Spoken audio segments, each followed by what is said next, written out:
or so you say. Or so you say. Yeah, because it's not a hard fact. It is just All the something. while I was thinking it was like your partner. No. Yeah, it's not a hard fact. It's just you saying it to yourself to rationalize this decision. Because the decision to move away, it caused a lot of cracks.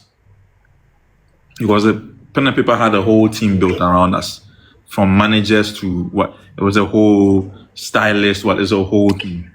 And that one decision to not do it again meant that each of them had to wake up one morning and then start moving in a different direction. When just the day before they thought that we were all moving in this direction. You understand? Including the label who had bet a lot on us and the way we were going. Yeah. Wow. That's really profound. Can you elaborate more on how your partner inspired Lavender when she called you out on your BS? She didn't inspire the song, but she kind of, in the midst of all I was like depressed and I was like stuck on the couch, just feeling sorry for myself. You understand? So in the midst of all of that, I remember like we just had a conversation. She was like, you're trying to blame everybody for this thing, but before you went to BBNZ, you were doing things by yourself. So even if they are not doing what you think they should do, why are you not doing anything? Taking matters into your own hands. Yeah, so it was at that point that I left Kumasi and I came to Accra with a mission to try and do something. And when I came back, the first record that we did was Lavender. Like I had even gone to the studio to go do another song with EL. And when I got there, he was like, oh, somebody sent him this beat, but he try make us see if I did like him. So we did Lavender almost as, make we do this thing fast, then go do the thing that we really came to do. And then we forget our time, we did our thing, and then I was there, and then he sent me the song after he has mixed it. And then I remember in the email that he sent, he was like, hey, the song debut. And then when I also heard it, I was like, oh, this thing is fire. Then we just decided to drop it. And the radio people also loved it, so it took off. Yeah. Okay. Can you also elaborate more on the 30% on everything? Were they keeping the 30% or were they giving the 30% to you? Because it's kind of like going over my head a bit. Yeah. It's 30 to me because it's me and Shika. Oh, okay. Makes sense. Yeah. So it's 40 to them. Yeah. And then it's 30-30. Yeah. Okay. I think it must have even been 30 to them and 10 to management and then 30-30. Either way. Okay. Yeah. Wow. And they making you drop a song that clashes with your spirit. Was it like a conscious decision where they told you, oh, make a song like this because that's a formula that will work? Nah, so like an experimental or something. So the story of Mama Ye is Shika had that song even before we recorded Pen and Paper, the first one. He always had the song. It was a song that when we would get into the studio, he would play and then we would all jam and then we would go full. Then we went and do our things. So it was a Shika song. Right. But I think after the VGMAs, the energy in the room was that we felt like we should have gotten something. Yeah. And we didn't get. So the energy was like, I think the thinking behind Mama Ye, at least for our boss, was that, okay, make we show them, say, if this be what they want, would they fit do too? Yeah. But I did not want to do it. So my feelings about that song has nothing to do with the song itself. It is just the thing of Because around the same time, me and Shika did a similar song like that for Kojo Mano, Akpa Show. It's very, very similar. It's just Akpa Show, Akpa Show the whole time. It's very similar. But you see, it was a song I wanted to do. This is like somebody's song. I like the song, but I don't necessarily want to be on it. And then we do it, and the energy that is put behind the song is kind of like, it's sort of like treated like a major song. And I think that one of my biggest issues was also that I felt like where we positioned ourselves with pen and paper, we had almost positioned ourselves as the hip hop poster boys. So to move from the hip hop poster boys to Mama Ye was too extreme. Yeah. In my head, it was like just way too extreme. And so that was why, A huge shift. yes, it's like if you went to church one day and then the next day you go to church and your pastor is doing bosom things. It's like an extreme, It's not even a middle point. Like if we had done a cool Afrobeats record in the middle, then it's like, oh, it's like a very extreme thing. So long story short, I did not feel good about it. But then they did it, and then they put it out. And then because the song became big, it was proof that they made the right decision. Right? But for me, it was a little different because now when I would go to places and people that were not very familiar with my hip hop catalog would speak and they wanted to introduce me, they would always say, oh, the guy that made. Mama Ye. Yeah. And so in my head, I was like, oh, so if I were to die today, is this how people were like, yes, is this how people, if I were to die today and people were talking about my music, is this the best that I could do? You understand? So that also kind of made me not like it even more. Yeah. Wow. Stories they really, really, really interesting. And I'm really understanding the song and how better with this conversation. You already said they have to go at 7, right? So let me just ask this quick one. Okay, what question did I want to ask? Let me look at it here.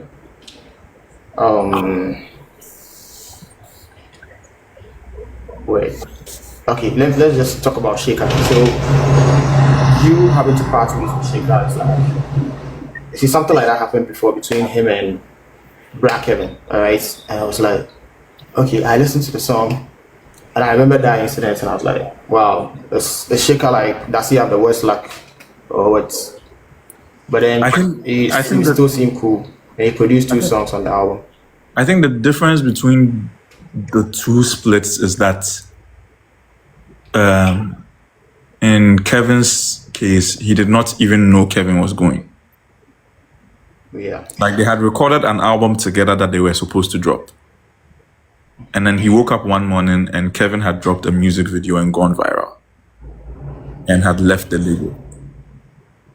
Do you understand? That must have been cool. Without ever having like a conversation with him about it at all. Yeah. But like in my case, the conversations were had. That's how come he even produced Wonsabeka. Because Wonsabeka was a beat he had made for himself, and I begged him to give to me. And then Boys Are Not Smiling was also a beat DJ Juice had given to us for Pen and Paper 2. And then he had not recorded his verse. So then I begged him again to let me have it. You understand? So that seems real cool, pal. No, like he's the coolest. Like Charlie, he's if anybody come tell you anything bad about that guy, then they lie. Yeah, like Chika's like one of the coolest people. They take things to heart. too much. You understand? That's why we're like, he's a legend to you. No, I mean he was that one. Yeah, he always was a legend to me. Yeah, he always was a legend to me because when I heard what do they call it? When I heard the Skillion's New Generation mixtape, it gave me more confidence in my style. Because at that time, I was coming from Kumasi, and not a lot of rappers were rapping like that. There was a specific way that Kumasi rappers used to rap. So me hearing them rap like that, and then it was close to the way I rapped, it gave me the confidence to actually stick to the style. So it was them and DJ Slim, the two people that gave me the confidence to use that style in the beginning. Wow. Yeah. That's really profound. The last one, I've just remembered, you were like, you told them free shows to get maybe, but just earlier you were talking about how like you were successful and everything seemed to be going well. So I was kind of thinking how that free shows to get maybe was putting in there. Yeah, because before I explained, I said the big shows or you they play for barter. Okay. You know. You traded for airtime. The big shows. No, you traded for airtime. You understand? So the big shows or you they play for barter. So and the big shows are actually the ones that people see and judge you by. Because this show in Winneba, and Hotel, you never know about them. And that weekend we play like maybe 3-4 shows on that stretch, like Swedro, like that. And there were those shows that will come, no publicity outside of the places that we will go and play them in. Like you see how, was it last year or last 2 years, Amrado did his year recap and he had like 49 shows. Right? And people were laughing at Which you wouldn't hear about. Yeah, you know, people were laughing at you go play show for pop for here, you add them. He had to add it because that is a bulk of the shows that you get paid for in this country are shows like that. Yeah. Shows in the middle of nowhere, the hinterlands, only one hotel in the whole place. If the promoter fuck up, the crowd go beat you ad. You understand? Yeah. And then the big shows. Because think about it. This December, right? What are the big shows that are happening? The ones that are like the artists who are you understand by themselves. Yourself. You understand? Do you think that AEC? Do you think that if I am performing on Medical Show and I'm performing on Sax Show and I'm performing at Beamfest and whatever show Shatta decides to do you think that they are going to pay me for it? No. Wow. You do that as a barter thing, so that when you also do your show, people will show up for you. But those are the shows that people actually see. Those are the big shows. You understand? And before we had those shows, we had other shows that were big shows, but they're like maybe YFM, they organize some show. Maybe these people, they organize some show. And a lot of those shows were also similar. Like, you know, they'll trade you for airtime barter to do something. But a bulk of the money that you actually make is coming from all these other shows in the hinterlands. You understand? And I am sure this is true for everybody except maybe the top 5 artists at each point in time. You understand? Because if today, if you are organizing a show and you are able to book Sack, and let's say you book Stone, and let's say you book Smoke, right? Those 3 people can help you sell out that show. So everybody else that you decide to add after that, unless they are just as big and you want to create like a huge moment, everybody else you decide to add after that, bargaining power no really be high. Because they are not people that you understand. They are not people that you actually need. Remember, show na effect there, but you don't need them for your bottom line, which is to bring people out there. You understand? Yeah. So all those things I count. But when you go and play one of those hinterland shows, you are practically the only big artist that's coming there. Yeah. You know, sometimes they'll give you the money in some weird bottle, some challenge, but they're fun. They're fun. It's fun things to do. Yeah. But those things, I don't really see a problem with them because I think the music. But there's is nothing made wrong for with them. Ghanaians. And so, yeah. There's nothing wrong with them. They are the core of our industry. That's what I want people to understand. Yeah. That's. Oh no, I'm only speaking to when people throw Amarado for it. Yeah. They are the core of it. There is no way an artist can stay in Ghana in a year and do 50 shows, and 70%, 80% of those shows won't be shows like that. Because in a year, how many big shows will you do for Ghana?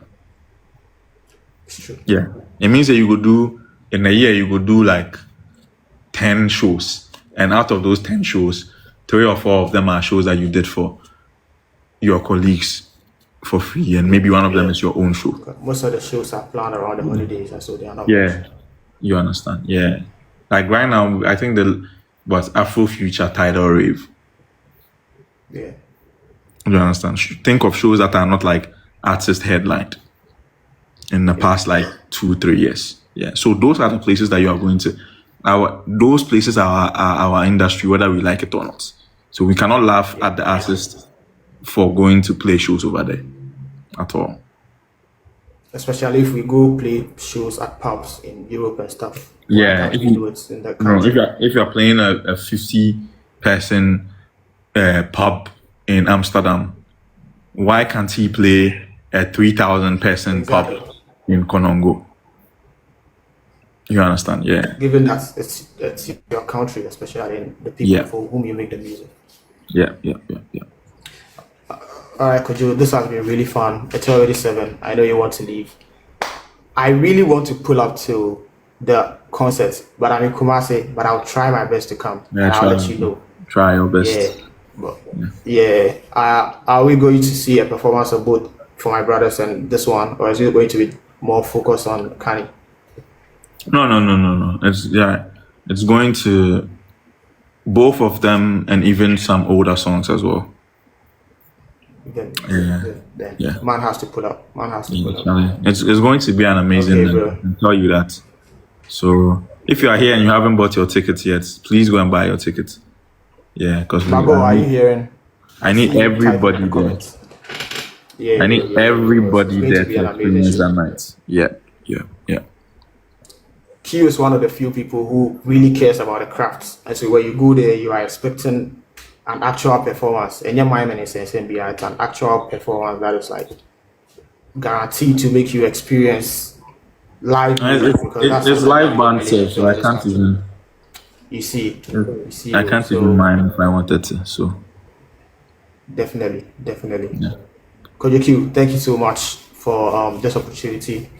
Thanks for having me. I thought we were going to be more of the 4, and we will do it in the series. But I think we pretty much covered a lot. But then if I have other questions too, I'll let you know so that we know. At different times we can pop up and do different things, Charlie. Of course. Enjoy your day, bro. Thanks to anyone for tuning in. Thanks to everyone for tuning in. We'll meet again.